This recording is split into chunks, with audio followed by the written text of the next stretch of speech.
പാവയ്ക്ക ഇങ്ങനെ കൊലകുത്തി ഒരേ നിരയിൽ നിൽക്കുന്നത് കണ്ടപ്പോൾ തൊട്ട് ആഗ്രഹിച്ചതാ ഇതുപോലെ ചെയ്യണമെന്ന്. അതും ആ ചൈനക്കാരൻ ചെയ്തിരിക്കുന്നത് പോലെ ടയറിൽ തന്നെ.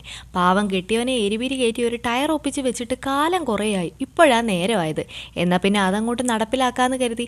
ഇവിടെ പിന്നെ ഹൈടെക് ടെക്നോളജി ഒന്നുമില്ല. കുറച്ച് മുളയും കയറും കുറച്ച് പാവൽ തൈയും മാത്രമേ കയ്യിലുള്ളൂ. പിന്നെ ഉള്ളത് കൊണ്ട് ഓണം പോലെ എന്നാണല്ലോ. കാര്യം വീഡിയോയിൽ കാണാൻ നല്ല രസമാണെന്നുണ്ടെങ്കിലും സംഗതി കോംപ്ലിക്കേറ്റഡ് ആണെന്ന് ചെയ്തു തുടങ്ങിയപ്പോൾ മനസ്സിലായി. തുടങ്ങി വെച്ച് പോയില്ലേ, ചെയ്തു തീർക്കാതെ പറ്റുമോ? അതിനായിട്ട് ഒരു മുളം കമ്പ് 4ആയിട്ട് അങ്ങോട്ട് കീറി എടുത്തിട്ട് ടയർ ചെറുതായിട്ടൊന്ന് കട്ട് ചെയ്ത് അങ്ങോട്ട് കൊടുത്തു. എന്നിട്ട് 4 സൈഡിലും മുളങ്കമ്പ് വെച്ച് വട്ടത്തിലും നീളത്തിലും കുറേ മുളങ്കമ്പ് അഡ്ജസ്റ്റ് ചെയ്ത് വെച്ചങ്ങോട്ട് കെട്ടി.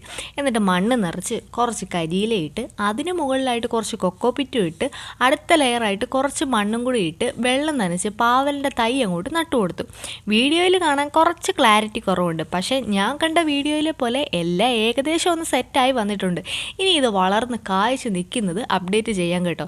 കണ്ട വീഡിയോയിലെ പോലെ ഇല്ലെങ്കിലും അതിൻ്റെ ഒരു പകുതിയുടെ പകുതിയെങ്കിലും ശരിയായാൽ മതി.